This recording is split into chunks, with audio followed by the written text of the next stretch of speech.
All right, you guys said you need a second part. Let's run it back again. Guess what? Now we got a white shirt.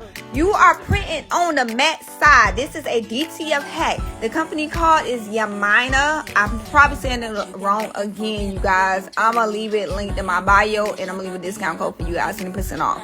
So, I'm printing on the matte side. I'm doing it just like Sublimation, and I'm going to mirror my image, and after I'm done, after it literally prints, I want to put my DTF powder right on there.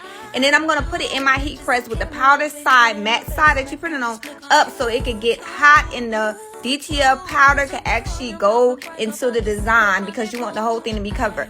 Now, I'm bringing out a white shirt just because I feel like you can actually see the colors more. I just showed you guys it's 100% cotton, baby. So we are doing a white 100% cotton shirt. Now, because this is white, you definitely going to see the colors way more. Just like Sublimation, when it's white or it's a lighter color, you see the colors a little bit more. So I'm going to do a kid shirt, and we're going to press this. So pressing time, I am doing 302 for 15 seconds. Now, when you are heating up the powder, you are doing 284 for 3 to 4 minutes. So you need to let it stay in there.